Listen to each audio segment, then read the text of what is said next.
ఉప్పాడ నుంచి వచ్చిన మత్స్యకార సోదరులకి, మత్స్యకార నాయకులకి, ఆడపడుచులకి, పెద్దలకి, తల్లులకి, యువతకి, కూటమి పార్టీకి సంబంధించిన తెలుగుదేశం, జనసేన, బీజేపీ నాయకులందరికీ కూడా మనస్ఫూర్తిగా నా హృదయపూర్వక నమస్కారం. అలాగే ఈ మీటింగ్కి ప్రత్యేకించి ఏ సమస్య వచ్చినా సరే కలెక్టర్ గారు ప్రత్యేకించి ముందుండి చొరవ తీసుకొని ఆయన ఒక డిస్ట్రిక్ట్ని హ్యాండిల్ చేయటం అంటే అది సామాన్య విషయం కాదు. అన్నిటి మధ్యలో కూడా ప్రతి చిన్న సమస్యకు కూడా ఆయన శ్రద్ధ పెడుతూ ఉన్న షణ్మోహన్ గారికి మనస్ఫూర్తిగా నేను ఆహ్వానం పలుకుతూ ఉన్నాను. అలా ఏ రోజైతే మీరు ఆ సమస్య బయటికి తీసుకొచ్చారు, ఇట్లా ఉంది, మాకు ఇబ్బంది ఉందనేది మీ ఆందోళన చాలా బాధ కలిగించింది.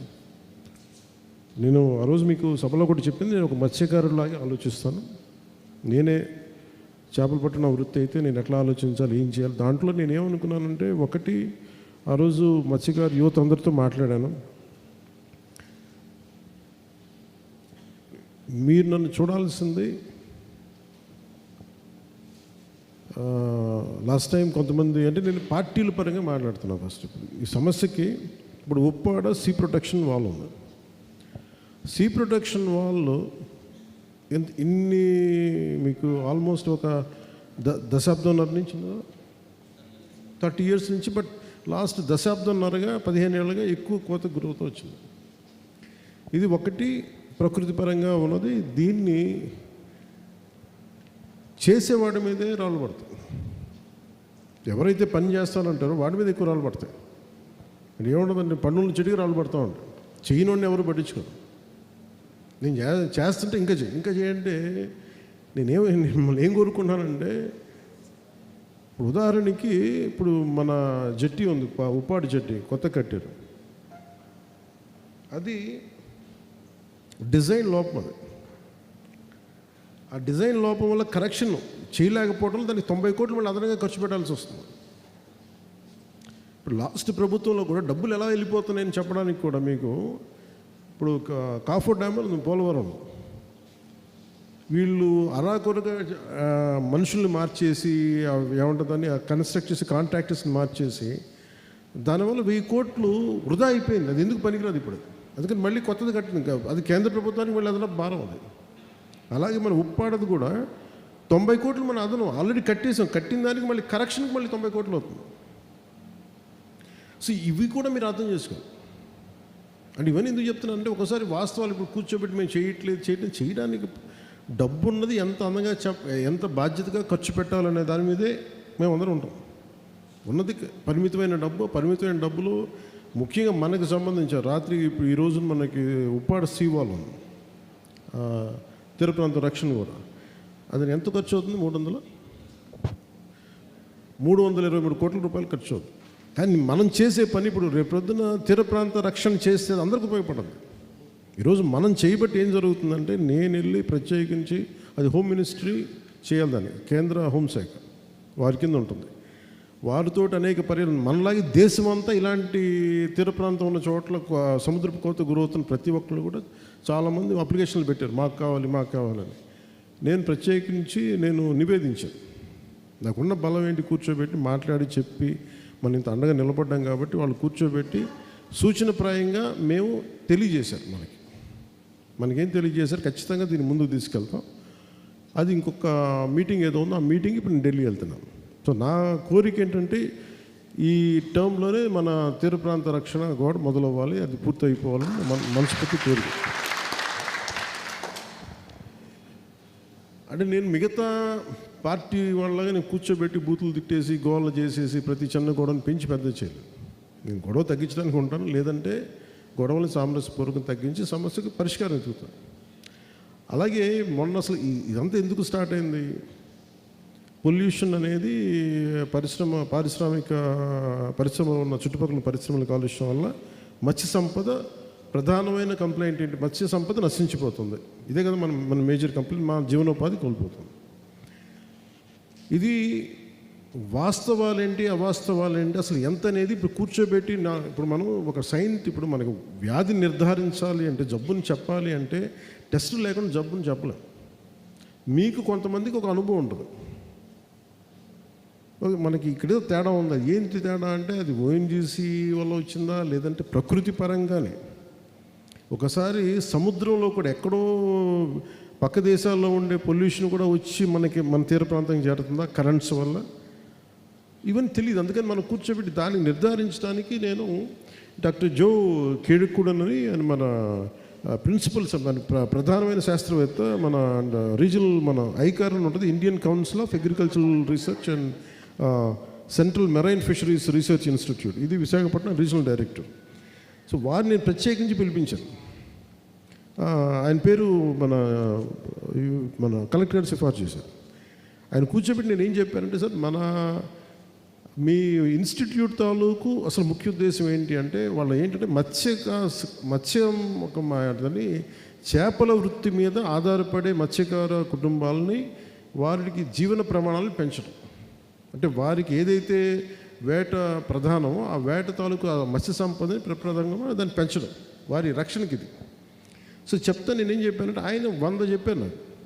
దాంట్లో ఏం ప్రాక్టికల్ అంటే, ఆయన కొన్ని చెప్పింది ఏంటి అంటే, ఒకటి మనం చేయగలిగే ఉన్నాయి. ఒకటి ముందు తీర ప్రాంత రక్షణ కూడా కాకుండా మెయిన్ ఆయనకి ఇచ్చిన గోల్ ఏం చెప్పానంటే, సార్ ఎంత పొల్యూషన్ చెప్పండి ఫస్ట్.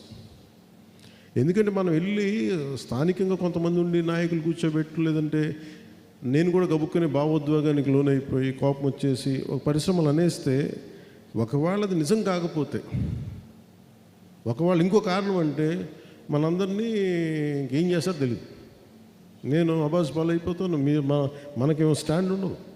అందుకే నేనేం చెప్పాను, ఒక సైంటిఫిక్ పద్ధతిలో పెడదాం సార్, మీరు చూడండి అంటే ఆయన కూర్చోబెట్టి ఆయన చాలా కారణాలు చెప్పారు. అందుకని మేము ఒక 20 చోట్ల మేము శాంపిల్ తీసుకుంటాం.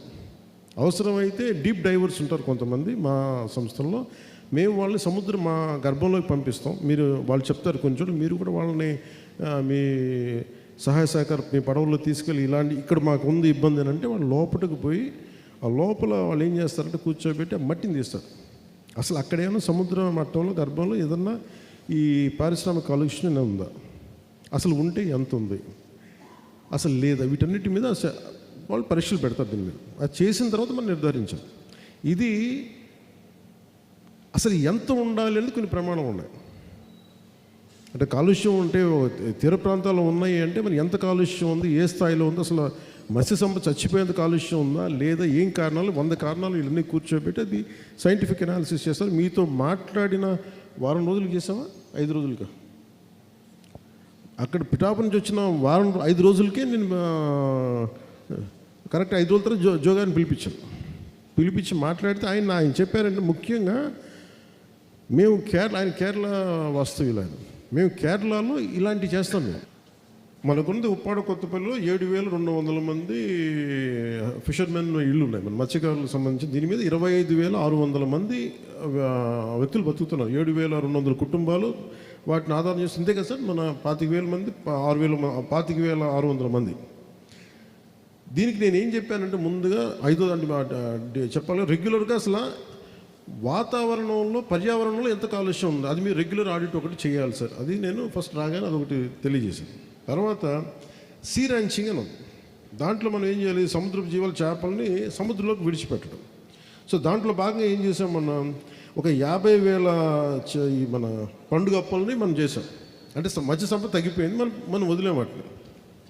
సో అలాగే ఈ ఆర్టిఫిషియల్ కోరల్ రీఫ్స్ అంటే ఏంటంటే, అక్కడ చేపలు ఉండడానికి, మీకు తెలియదు, చేపలు ఉండడానికి అక్కడ ఇది పోయింది, వాటికి నివాసాలు లేవు. సో మేజర్గా ఒకటి సముద్రంలో కొంత పిల్లల్ని విడిచిపెట్టడం, సీ ర్యాంచింగ్ చేద్దాం. సీ ర్యాంచింగ్ చాలా ఉంటుంది. మన గుర్రాలను మేకలను ఎలా పెంచుతాం అలాగే చేపలు కూడా పెంచాల్సిందని చెప్పి ఆయన కూర్చోబెడితే, ఆయన సలహాతోటే 50,000 పండుగ అప్పుల్ని మన విడుదల చేయడం జరిగింది. అలాగే ఆర్టిఫిషియల్ కోరల్ రీఫ్స్ పెట్టిన తర్వాత ఆయన అన్నది ఏంటంటే, మళ్ళీ వాటన్నిటికి నివాసయోగ్యం ఉంటుంది. మళ్ళీ అక్కడ మనకి ఎవరైతే మన మీద ఆధారపడ్డారో వాళ్ళందరికీ అక్కడ వాళ్ళు అనుకున్న చోట దొరుకుతుంది. ఇది ఒకటి చేద్దాం అనేది. What is income sir, you said how much income per annum? ఈ ఆర్టిఫిషియల్ కోరల్ రీఫ్స్ ఇప్పుడు తమిళనాడుకి ఎందుకు వెళ్ళి ఏం నేర్చుకోవాలి అని అంటే, ఇప్పుడు మన దగ్గర మత్స్య సంపద లేదు, వెళ్ళిపోతుంది, అది నివాసయోగ్యం లేదు అక్కడ అనేది. ఆ నివాసయోగ్యానికి మనం ఏం చేయాలి, కొంత సిమెంట్ దిమ్మలు లాంటివి పెడతాం, ఇలా ముళ్ళలాగా ఉంటాయి అంతేగా, కొన్ని సిమెంట్ స్ట్రక్చర్స్ లాంటివి మనం వదులుతాం కింద, వదలగానే వాటికి నాచు పట్టుకుంటే దానికి కావాల్సిన చేపలు వదిలితే, ఇది నాకు ఎందుకు బాగా నేను ఏం చెప్పానంటే, ముందు మనకి సంపద పెరగాలి మనకి. సో 1500 చదరపు మీటర్లు విస్తీర్ణంలో 1 టన్ను సామర్థ్యం ఉన్న ఆర్టిఫిషియల్ రీఫ్ సముద్రం ఉంచడం, 300 రకాల సముద్ర జీవాలు, అందులో కనీసం 50 వాణిజ్య విలువలు కలిగిన చేపలు ఉంటాయి, అంటే మీరు అమ్ముకోగలిగే చేపలు. దీని ద్వారా ఆయన అనేది ఏంటంటే 2 ఏళ్ల కాలంలో కనీసం మీకు ఒక 2 కోట్ల ఆదాయం దొరికే సమర్థత దీనికి ఉంది. సో దీంట్లో మీరు గ్రూప్గా ఏర్పాటు చేసుకుంటారా, లేదంటే అలాగే ఇది మత్స్యకారు యువతకి. సో ఆడపడుచులకి ఏం చేసాం, ఇంట్లో వాళ్ళు కూర్చున్న వాళ్ళకి ఏం చేసామంటే మెరైన్ ఆల్గే కల్టివేషన్. ఇదేంటంటే పోషక విలువలు ఉంటాయి, ఔషధ విలువలు ఉంటాయి, అలాగే దీన్ని కాస్మెటిక్స్ కింద వాడతారు, లేదంటే ఫెర్టిలైజర్ల కింద వాడతారు, బయోఫ్యూల్స్ కింద వాడతారు, దీన్ని ప్రోటీన్ పౌడర్గా చేస్తారు, అలాగే జపాన్ వాళ్ళు తినే సూషి అనే దాంట్లో పెడతారు, సాలడ్స్లో వాడతారు, అలాగే కాస్మెటిక్స్లో కూడా మాట్లాడతారు, ఐ క్రీమ్స్. సో అందుకని ఈ సీవీడ్ని తయారు చేసేది ఆడపడుచులు కనుక తీసుకుంటే, అది అంటే యువత ఇలా చేస్తే ఆడపడుచులకి ఇది వాళ్ళు వెళ్ళలేరు కాబట్టి వాళ్ళకు కూడా ఇంట్లో దగ్గరలో ఉండే ఆదాయం చేసుకోవడానికి. అందుకే దాని స్టడీకి తమిళనాడుకి వెళ్ళి మీరు దీన్ని నేర్చుకుంటారు. పగడపు దిబ్బలా మీరు ఏమంటారు, పగడపు దిబ్బలు అంటారా? అలాగే ఇందాక మీకు చెప్పినట్టుగా ఉప్పాడ సీ ప్రొటెక్షన్ వాళ్ళకి దాదాపు 323 కోట్లు వాళ్ళు బడ్జెట్ ఉంది. దానికి నేను హోమ్ మినిస్టర్ గారి ఆఫీస్తో మాట్లాడిన, ఆల్రెడీ వాళ్ళు ఏంటంటే సూచనప్రాయంగా తెలియజేశారు, దీనికి మేము తెలియజేస్తాం. అంటే దానికి ఇంకొక మాట చెప్పడానికి నేను ఢిల్లీ వెళ్తాను ఒక 2 రోజుల తర్వాత, అది మీ దృష్టికి పట్టుకొస్తాను. అలాగే మనకి ముఖ్యంగా మన మత్స్యకార గ్రామాల్లో ఏదైనా ఉంటే మీకు రోడ్లు కానీ, డ్రింకింగ్ వాటర్ కానీ, ఆ మోడల్ స్కూల్స్ కానీ ఏదైతే ఉన్నాయో దానికి కూడా నేను ముందుకు తీసుకెళ్తాను. మెయిన్గా ఉప్పాడ యువతకు మటుకు నేను ప్రత్యేకించి చెప్పిందంటే, మీరు ఏదైనా రిక్రూట్మెంట్స్ పోలీసుకి కానీ ఆర్మీకి కానీ వెళ్తానంటే నేను ప్రత్యేకించి ట్రైనింగ్ ఏదైనా బాగుంటుందా అనేది నేను కలెక్టర్ గారితో మాట్లాడుతూ ఉన్నాను. అలాగే ఫిష్ ఫుడ్ ప్రాసెసింగ్ అని చెప్పారు. ఇంకొకటి, మీరు కేరళకి వెళ్ళేది, మీరు ఎర్నాకుళంకి వెళ్తే అక్కడ ఏంటంటే మీరు పచ్చళ్ళు పెడతారమ్మా మీరు చేపలతోటి, మీకేం సార్డైన్స్ అని అంటాం మన, వీళ్ళు టిండ్ ఫిష్ మనం వేస్తారు. సో అదొకటి నేర్చుకోవడానికి మీరు అది కేరళలో పనిచేస్తుంది. దానివల్ల ఏమవుతుందంటే, ఇప్పుడు మనం స్టేట్ గవర్నమెంట్ ఏం చేస్తుంది, ఎంఎస్ఎంఈకి ల్యాండ్ అలాట్మెంట్ చాలా చేస్తుంది. ఈ మధ్యతరగతి చిన్న పారిశ్రామికవేత్తలు, అలాంటిది మన మత్స్యకార కుటుంబాల నుంచి మీరు ఈ క్యాండ్ మన ప్యాక్డ్ ఫిష్ని కానీ డ్రై ఫిష్ని కానీ చేసుకోవడానికి ఎంఎస్ఎంఈకి ల్యాండ్ మీరు కానీ నేర్చుకుంటే, ఇవన్నీ మీకు పారిశ్రామికవేత్తలుగా కూడా మీరే అంటే మీరే మత్స్య సంపదని బట్టి దాన్ని ఎండిపోకుండా మళ్ళీ పాడైపోకుండా మళ్ళీ కూర్చోబెట్టి దానికి వాల్యూ ఎడిషన్ అన్నమాట. మీరు అంటే పట్టుకున్న సంపదని మళ్ళీ మనం కూర్చోబెట్టి రకరకాలుగా దాన్ని స్టోర్ చేసుకుంటే అది ఎంత ఉంటుంది అనేది దాని మీదకి ఫిష్ ఫుడ్ ప్రాసెసింగ్ మీద మీకు ఒక అవగాహన ఉంటుంది. సార్ డైరెక్షన్స్ ప్రకారం మనం పిఠాపురం హైవే మీద మనం 2.5 ఎకరాల్లో ఒక బిల్డింగ్ కట్టేసి, ఒక 5 ఫ్లోర్ బిల్డింగ్, అది కన్స్ట్రక్టెడ్ ఏరియాలోనే ఎవరైనా ఎంఎస్ఎంఈ, కొందరు ఏదైనా బట్టలు కుట్టుకునే పెట్టుకోవచ్చు, కొందరు ఇందాక సార్ అన్నట్లు ఫిష్ తీసుకొచ్చి దాన్ని పిక్లింగ్. సో దానికి పెద్ద ఏరియా అవసరం ఉండదు, ఆల్రెడీ కట్టేసిన బిల్డింగ్ కావాలి, కొంత సెక్యూరిటీ ఉండాలి. రోజు అంటే చిన్న ఇండస్ట్రీ పెట్టుకునే వాళ్ళు ఒక వాచ్మెన్ని పెట్టుకోలేము కాబట్టి గవర్నమెంట్ వైపు నుంచే కరెంట్ అవన్నీ కట్టి ప్రతి కాన్స్టిట్యున్సీలో ఒకటి కడుతున్నాము. అలాగా మనం కాకినాడ జిల్లాలోనే అతి పెద్దది మనం పిఠాపురంలో ప్లాన్ చేసామన్నమాట. ఒక నిమిషం, అందులో సార్ డైరెక్షన్స్ ప్రకారం ఆ మొత్తం ఎన్ని స్క్వేర్ ఫీట్ కదా అన్ని 50%, 50% కేవలం మత్స్యకారులకే దాన్ని అలాట్ చేసే విధంగా సార్ డైరెక్షన్స్ ఇచ్చున్నారు. ఆల్రెడీ దానికి సంబంధించి మనం ఫౌండేషన్ వేస్తాం sir, when ever next sir Pithapuram ఉన్నప్పుడు దానికి చూసిన తర్వాత పిఠాపురం వచ్చి దానికి ఫౌండేషన్ స్టోన్ వేస్తాం. ఎందుకంటే నేనేం కోరుకుంటున్నానంటే, ముఖ్యంగా మన ఈ చిన్న వ్యాపారం చేసుకోవడానికి పారిశ్రామికవేత్తలు మత్స్యకార కుటుంబాల నుంచి కూడా రావాలి. అది నా ప్రగాఢమైన వాంఛ. దానికి నేను మీకు అండగా ఉంటాను. సో అది అలాగే ఈ పొల్యూషన్ గురించి వీటి గురించి రెగ్యులర్ ఆడిట్ ఒకటి చేయడం. ఇవి కాకుండా ఒక జాబ్ మేళలు కానీ, రెగ్యులర్ హెల్త్ చెకప్స్ కానీ, కోస్టల్ టూరిజం, వీటన్నిటి మీద నేను ప్రత్యేకించి అక్కడ ఇంకొంచెం దాని మీద కూడా వర్క్ చేస్తాను. అది కూడా మీకు అక్కడికి వచ్చి మాట్లాడతాను. ఇంకోటి మనకి సినిమాలు చేసుకోవడం చాలా కన్వీనియంట్. దానివల్ల కూడా కొంత ఫిషర్మెన్ ఎట్లా వాడాలి అనేది ఒకటి ఉంది. అలాగే కోస్టల్ షెల్టర్ బెల్ట్ అని మన షెల్టర్ బెల్ట్ అని మనం గ్రేట్ అంటే మన ప్రాంతం అంతా రేపొద్దు మన తుఫాన్ వస్తే మనకి మీరు కూర్చుంటే చిన్నపాటి మొదటి లేయరు చెట్లు కనుక ఉంటే చాలా వరకు అది కాసేస్తాయి. మనం అది వదిలేసాం మనం ఈ మధ్యలో. దాన్ని ఎలా చేయాలి, ఒకసారి మీకు ఏది ఇబ్బంది ఉంటుంది ఏది ఇబ్బంది ఉండకూడదు అంటే మీ అంటే ఇక్కడ చెట్లు నాటితే మాకు అప్రోచ్కి కష్టం అవుతుంటే అలాంటివన్నీ పరిగణలో తీసుకొని దాన్ని ఒక జాగ్రత్తగా చేద్దాం. దాన్ని ఒకటి ప్లాన్ చేస్తాం. అలాగే ఈ పారిశ్రామికవేత్తలతో కూర్చొని సిఎస్ఆర్ ఇనిషియేటివ్స్ ఉంటాయి, కార్పొరేట్ సోషల్ రెస్పాన్సిబిలిటీ వాళ్ళు కొంత చేస్తే అలాంటి మనకి ప్రత్యేకించి నీటి అవసరాలు కానీ వీటిని కూడా వాళ్ళతో స్కూల్స్ కానీ ఏదైనా సరే ఇన్ఫ్రాస్ట్రక్చర్ మనకి ఏదైనా కావాలంటే దాంతో కూడా మనం మాట్లాడతాం. ముఖ్యంగా స్మాల్ హెల్ప్ డ్వాక్రా గ్రూప్స్ తోటి ప్రత్యేకించి ఈ ఫిషరీ మన ఈ మత్స్య ఉత్పత్తుల్ని మనం ఎలాగ మనం స్టోర్ చేసుకుంటే పికిల్స్ కింద దానికి కూడా ట్రైనింగ్ ఎలా ఉంటుంది బాగుంటుందని ఒక అంటే ఇది మనం అమ్ముకోవడానికి కాదు, ఎక్స్పోర్ట్ చేసేలాగా.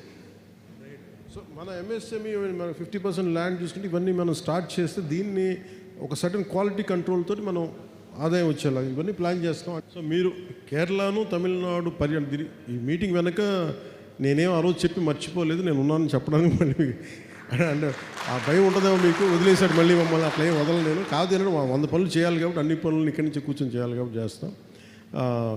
మళ్ళీ వస్తాను, అన్నీ ఒక ప్రయత్నం చేస్తా ఉన్నాం, అన్నీ బాగా జరుగుతాయి. పార్టీ పరంగా ఉండొచ్చు, ఇంకోటి ఉండొచ్చు, మనకి అంటే 1000 ఓట్లే ఎక్కువ వచ్చినాయి మిగతా వాళ్ళు వేయలేదంటే నాకు ఏం లేదు. నాకు ఓట్లు వేసినా వేగిపోయినా మీరందరూ నా వాళ్ళు, నా సొంత కుటుంబం, నేను చేస్తాను. అయితే మనస్ఫూర్తిగా మీ అందరికీ మేము అండగా ఉంటాం తెలియజేసుకుంటూ దీన్ని బాగా సద్వినియోగం చేసుకోండి.